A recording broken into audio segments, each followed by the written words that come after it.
네, 여러분 안녕하십니까. 정규제 뉴스 10월 5일입니다. 지금 막 들어온 그 소식을 하나 전해드리도록 하겠습니다. 2015년 노벨의학상, 생리의학상은 아일랜드 출신의 윌리엄 캠벨, 일본의 오무라 사토시, 중국 출신의 투유유 등 3명에게 돌아갔습니다. 스웨덴 의대 노벨위원회, 스웨덴 카롤린스카 의대 노벨위원회는 5일 이들 3명을 수상자로 선정했다고 발표했습니다. 기생충관염과 관련한 연구, 또 투유유는 말라리아 치료법을 개발한 공로로 이번에 노벨 의학생리상을 타게 되었다고 합니다.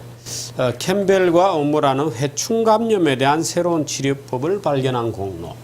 투유유 중국인입니다. 여성입니다. 85세라고 하네요. 윌리엄 캠벨은 캠벨도 85세. 오무라 사토시 80세. 중국의 투유유 85세. 투유유는 말라리아에 대한 새로운 치료법을 발견한 공로로 상을 받게 되었다고 합니다. 한국은 아직 빵의 행진을 이어가고 있습니다. 일본과 비교하면 일본은 노벨 평화상을 한 명을 빼더라도 사실 평화상은 뭐 그 가치가 제대로 있는 것이 아니죠. 또 이 김대중 대통령의 평화상은 뭐 남북 정상회담 이런 것들이었는데요. 글쎄요, 오히려 지금 국민들로부터 잘못된 것이라는 지탄을 받는 그런 정책으로 정치적인 상인 노벨 평화상을 받았고, 일본은 노벨 평화상 한 명을 빼고도 21명이 노벨 물리학상, 문학상, 의학상 등등을 받았습니다. 오늘 수상한 분까지 합치면 22명. 그래서 한국 대 일본은 빵대 22의 영의 행진을 이어가게 되었다는 뉴스를 먼저 전해드립니다. 지난 주말에 한국경제신문 1층에서 정규제 TV 토크 파티에 많은 분들이 참여해 주어서 아주 전 기분이 좋았습니다. 김용상 기자가 아주 또 이 테너 색소폰이라고 하나요? 아주 멋들어지게 불러서 저도 깜짝 놀랐습니다. 그 김용상 기자가 그 트럼펫 아니죠. 그 색소폰 그렇게 멋지게 부르는 것은 저도 처음 봤습니다. 오늘 또 기타리스트가 김종석이라는 분이 오셨는데요. 그분도 정규제 뉴스를 열심히 본다고 하십니다. 컴퓨터 배경화면에 정규제 뉴스 장면을 깔아놓을 정도로 아주 열심히 보시고, 그래서 그런 분들이 또 오셔서 장소를 빛내주셔서 저로서는 너무 고맙다는 말씀을 드립니다. 근데 이 김종석 그 기타리스트 김종석 선생은 이 개량 한복을 입고 있었는데, 개량 한복은 되게 특정한 김광석입니다. 김종석이 아니고 죄송합니다. 제가 김종석 교수님하고 잠깐 혼동을 한 것 같습니다. 김광석 선생님 오셔서 기타를 아주 멋지게 쳤습니다. 근데 되게 개량 한복 입은 분들은 이 특정 이념 집단이 많은데 그분은 그렇지 않았어도 속으로 깜짝도 놀랬고, 특히 그 아리랑 변주곡은 굉장했습니다. 그 사실 조용하게 뭔가 녹음해 놓고 한번 녹음을 구해서 한번 들어보고 싶습니다. 아리랑 변주곡은 그 여간 그 공들인 것이 아니고, 또 그 앞에 했던 아프리카풍의 스페니시였던가요?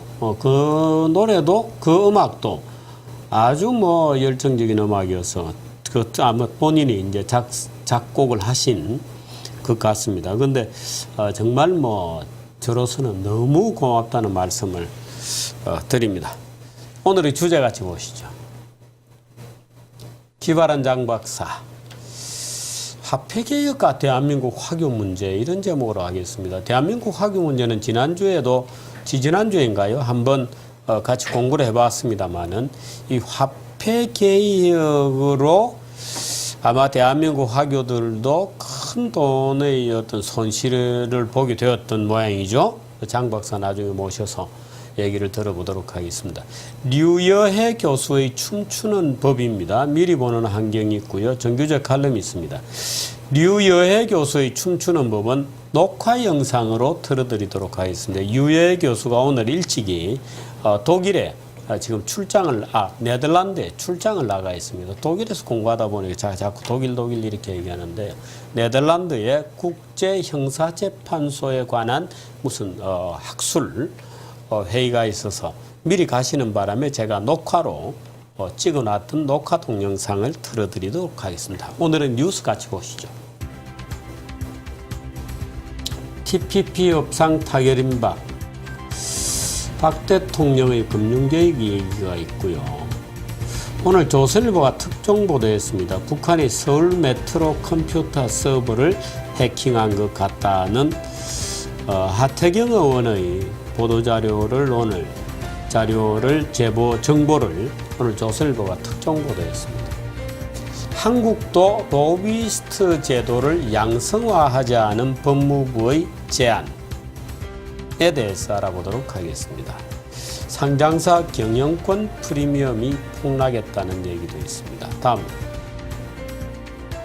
삼성페이에 대한 호평이 이어지고 있습니다. 나중에 제가 한번 시연을 해보도록 하겠습니다. 독일 도이치은행의 자료가 하나 있고요. 폭스바겐 관련된 뉴스가 이어지고 있습니다. 오늘 조선일보에서 폭스바겐이 소위 오나 가족이 지배하기 때문에 문제가 되었다, 이런 식의 보도 기사를 내보냈습니다만은 특도 없습니다. 잘못 쓴 기사입니다. 그것도 폭스바겐의 지배 구조를 잘 몰라서 그런 얘기를 하고 한 것 같습니다. 폭스바겐 배기가스 배출량 조작에 경영진도 관여했다. 지난주에는 카를로스 고온이라고 하는 프랑스 르노 자동차 경영자가 폭스바겐 이번 사건은 미국 자동차 업계의 음모다, 이런 주장을 했습니다만은 참 웃기는 얘기가 되고 말았습니다. 가계 소득만 줄고 기업 소득만 늘었다는 GNI 통계 오독에 대해서도 기사를 들어봅니다. 그런데 이 문제는 나중에 내일 오영규 논설위원을 모시고 직접 좀 자세한 얘기를 들어보도록 하겠습니다. 그래서 시간이 혹시 넘치면 10분 뉴스는 일단 빼고 내일 들어보는 것도 괜찮을 것 같습니다. 이성현 아나운서부터 시작합니다. 부탁합니다. 10월 5일 월요일 오늘의 뉴스입니다.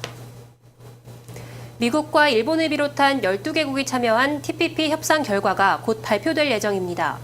소식통들은 협의가 길어지고 있지만 자동차 원산지 문제와 의약품 특허 보호기간 문제가 사실상 가닥을 잡은 만큼 협상 타결에는 문제가 없을 것이란 입장입니다. 낙농품 시장 개방 문제로 막판 진통을 겪고 있지만 예상됐던 문제라며 협상 전망에 대해 긍정적인 의견을 보였습니다. 네, 이 TPP 협상은 이 신문은 오늘 아침 신문입니다. 한번 보시죠. TPP의 큰 골격은 합의했다는 제목이 나와 있습니다. TPP 큰 골격은 합의했다. 로 나와 있습니다. 이 오늘 아침 신문입니다. 그러니까. 근데 지금 이제 발표는 우리 시간으로 좀 잠시 후인 10시 반에 발표를 한다고 합니다. 그래서 아마 정규제 뉴스가 끝나고 1시간 한 반여 지나면은 TPP가 타결되었다는 뉴스가 전 세계 뉴스를 탈 것 같습니다. 일본경제신문에서 이렇게 특고 활자의 큰 글자로 그 제목을 뽑는 경우는 극히 이례적입니다. 그만큼 일본으로서는 이 TPP 태평양 경제 동반자 협정에 관한 기대가 크고 세계 최대 규모가 됩니다. 이렇게 되면 지금 이성현 아나운서도 말씀드렸습니다만 전 세계 경제의 40%를 장악하고 있는 국가들의 TPP입니다. 호주, 캐나다, 뉴질랜드 이런 나라들이 포함되어 있어서 원자재 생산과 소비, 또 농업과 공업이 아우러진 그런 태평양 경제 공동체가 만들어지는 겁니다. 근데 우리나라는 빠져 있습니다. 우리나라는 아예 제외되어 있습니다. 지금 왕따입니다. 우리나라가 제외되었던 것은 우리가 선택을 했기 때문입니다. 또 중국이 TPP에 들어가는 것보다 한중 FTA를 먼저 하자고 요구를 했고, 박근혜 정부가 TPP는 제쳐놓고 한중 FTA에 몰입을 했었습니다. 그런데 결과적으로 한중 FTA는 사실상 실패한 FTA다. 아주 낮은 수준입니다.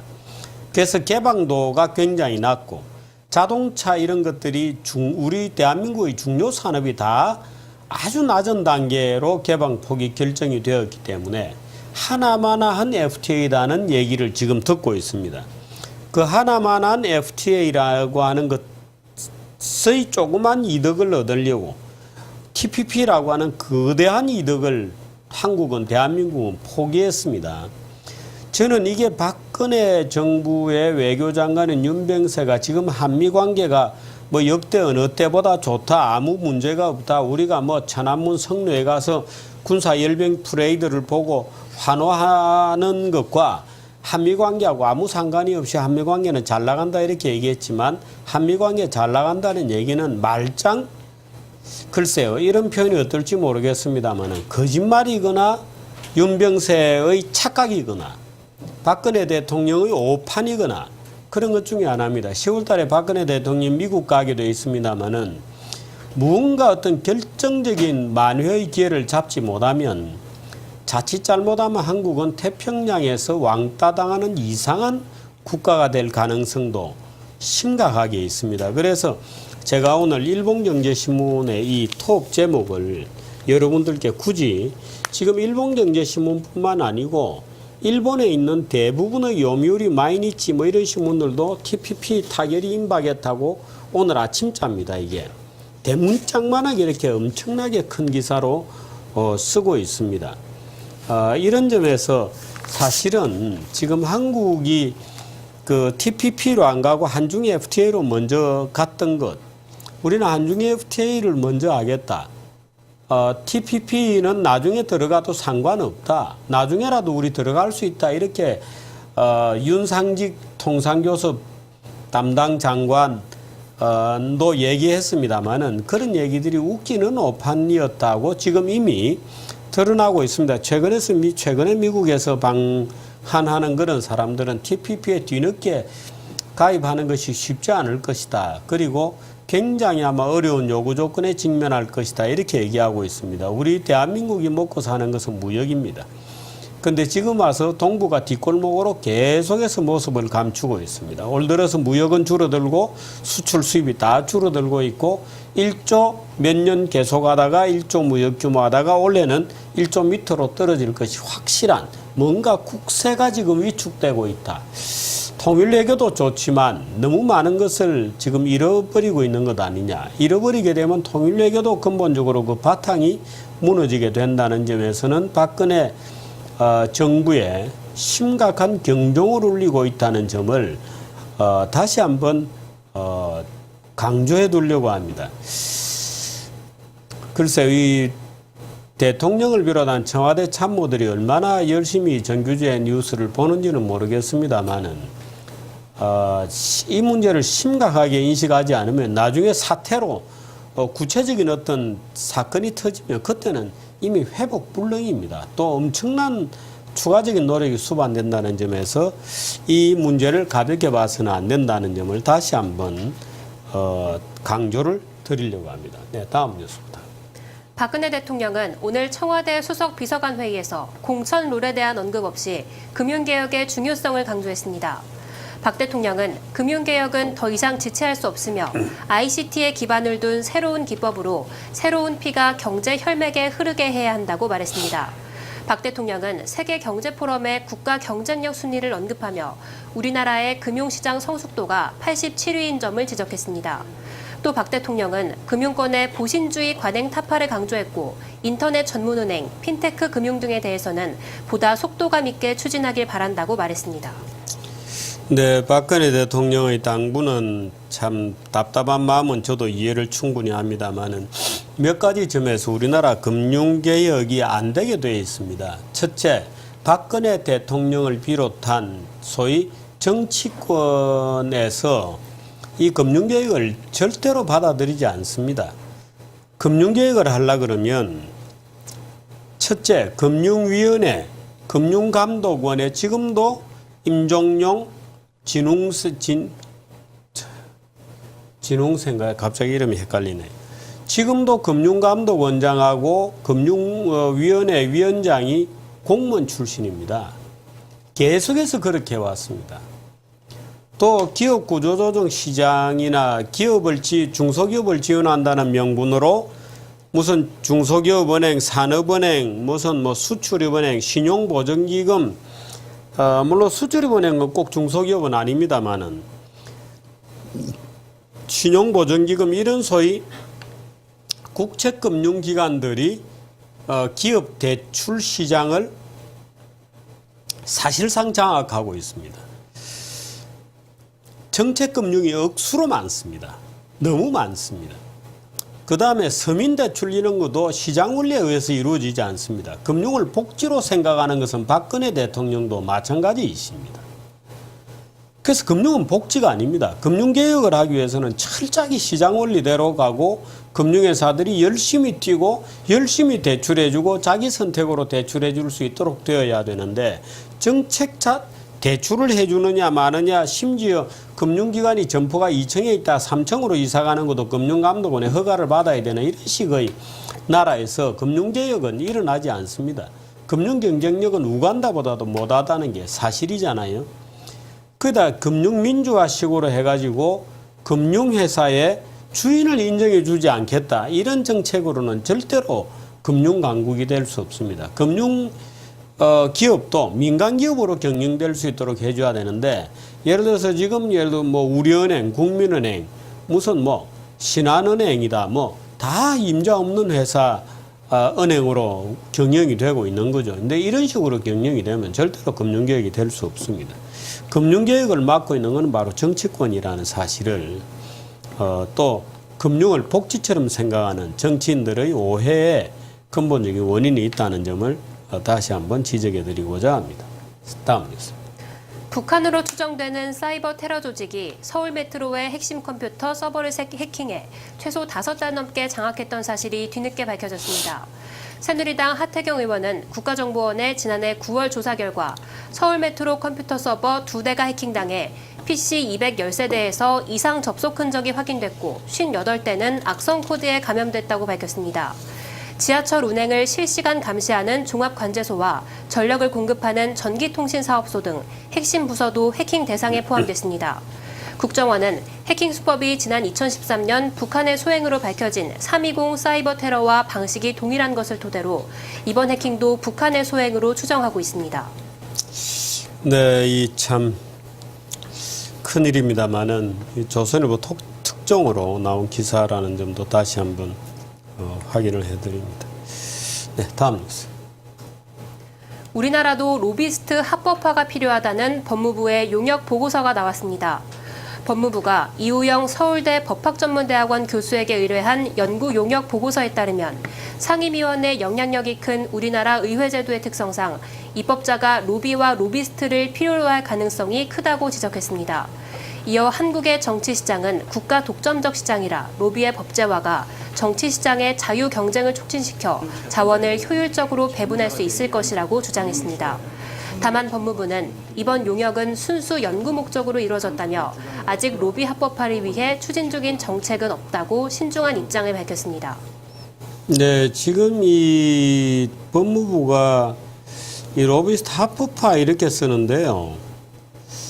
마치 뭐 불법인 것을 합법으로 만들어라 이런 것처럼 쓰여서 로비스트 양성화법이라고 되어 있습니다. 해야 맞습니다. 또 로비에 대한 변호사 독점을 폐지하는 법, 변호사 로비 독점을 폐지하는 법 이렇게 규정하는 것이 맞습니다. 지금은 많은 사람들이 또는 시민단체나 또는 선량한 보통의 시민들은 로비스트를 합법화하거나 양성화하자 이렇게 얘기하면 대뜸 첫 반응이 이런 겁니다. 그러면 돈 많은 사람만 입법부에 로비할 수 있느냐, 우리처럼 돈 없는 사람은 못하냐, 이렇게 얘기하는데요. 그게 아닙니다. 지금도 로비를 다 하는데 지금은 변호사만 할 수 있게 되어 있습니다. 그러니까 변호사 독점법입니다. 그런데 그 변호사 독점을 풀고 각 분야 전문가들이 로비스트로 등록을 하고, 그럼 오히려 투명하게 하는 법이거든요. 로비스트 양성화 또는 로비스트 장려법 이런 게 아니고 로비를 투명하게 공개하는 법이기도 합니다. 그래서 누가 로비를 지금 하고 있고, 지금은 거기에 변호사들이 독점하고 있는데 전혀 공개가 안 됩니다. 그래서 누가 로비를 하고 있고, 로비 용역을 얼마나 돈을 받았고, 또는 누가 로비를 해서 어떤 국회의원을 만났고 하는 것을 공개해야 되는 겁니다. 그 공개를 하자는 게 로비스트법입니다.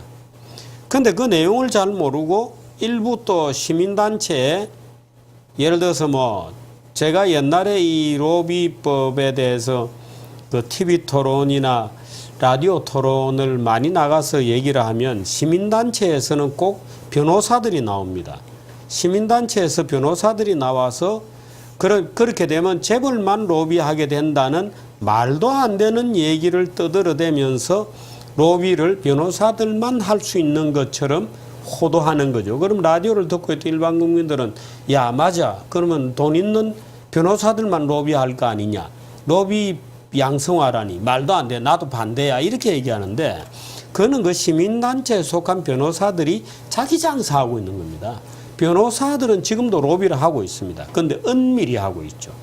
그런데 로비 양성화법이라는 것은 그걸 양지로 드러내서 변호사 외에도 누구라도 전문적 지식을 가지고 있으면 정식으로 등록하고 이름을 공개하고 내가 누구를 대신해서 로비를 하고 있고 로비 자금으로 얼마를 받았고 내가 누구에게 어떤 국회의원을 만나서 로비를 했다는 것까지를 다 공개하는 것이 로비 양성화법입니다. 그래서 정규제 뉴스를 들으시는 여러분들은 이 법에 제발 좀 부디 찬성해 주시기를 신신당부합니다. 그래야 소위 재벌들의 로비가 어떤지 저는 실체를 모르겠습니다만은 그래야 재벌들의 있다면 은밀한 로비도 막을 수 있습니다. 왜? 누가 얼마나 로비 자금을 내고 누가 접촉을 누구를 하는지 누가 누구와 점심을 먹고 그런 법안에 대해서 로비를 부탁을 했는지를 우리가 알 수 있어야 되거든요. 이제 그걸 공개하자는 것이 이 법이므로 정규제 뉴스를 보신 여러분들은 앞으로 그런 사회적 논쟁이 생기면 찬성표를 던져주시기를 부탁을 합니다. 네, 다음 뉴스. 지난 1년간 최대 주주가 바뀐 상장사 40곳의 경영권 프리미엄이 7분의 1 수준으로 급락했습니다. 한국경제신문과 한영회계법인이 2014년 8월에서 2015년 7월 사이 최대 주주가 바뀐 40곳을 전수 조사한 결과 경영권 프리미엄은 평균 12.2%로 집계됐고 절반인 20곳은 주가보다 싸게 팔린 것으로 나타났습니다. 이는 2012년부터 2013년 상반기까지 최대 주주가 바뀐 상장사 57곳의 경영권 프리미엄이 80%에 달한 것과 비교하면 7분의 1 수준으로 떨어진 것입니다. 기업들의 경영권 프리미엄이 크게 낮아진 것은 우량 기업 매물은 줄고 어려운 상황에서 헐값에 넘겨지는 회사가 많아졌기 때문으로 풀이됩니다. 네, 우량 기업 매물은 줄고 헐값에 넘겨지는 회사가 많기 때문이기도 하고 기본적으로 살 수 있는 회사가 줄어들었습니다. 말하자면 살 수 있는 회사가 많아야 되는데 살 수 있는 회사가 줄어들고 또 기업들이 투자를 하지 않고 재벌들은 더군다나 재벌이 샀다 문어발이다 이렇게 공격을 받기 때문에 웬만하면은 그런 딜에 끼어들지 않으려고 노력하는 것이 다반사입니다. 또 외국 기업에 넘어간다 그러면 또 외국에 넘긴다고 또 난리고 외국 기업이 팔고 나가면 또 먹튀한다고 또 난리를 부리고 그렇습니다. 그래서 지난번에 유통업체 또 그런 일이 있었습니다만은 그 전에 론스타가 그런 일이 있었고요. 론스타는 매각 과정에서 분명히 론스타에 처음에 왜 안 하는 매각하는 과정에서는 부정과 비리가 없지 않았을 것이다 이렇게 봅니다만은 매각하고 팔고 나가는 것 자체는 먹튀가 아니죠. 자기 위험을 감수해서 자기가 하고 나가는 걸 먹튀라고 할 수 없는데 그런 여러 가지 것들이 있어서 이 상장사 경영권 프리미엄이 떨어지고 있다. 기업 가치가 떨어진다. 이런 것은 썩 그렇게 좋은 현상은 아닌 것 같습니다. 일부 뉴스는 여기까지 듣고 기발한 장 박사 모시겠습니다. 우산 있어요? 잘 먹시네? 맛있는 거 사가지고 와. 맛있는 거. 잠깐, 아빠 계산 좀 할게. 아빠 거의 다 왔어.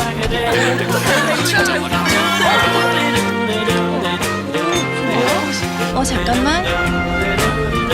계산은 심플하게 삼성페이로 샥. 삼성페이.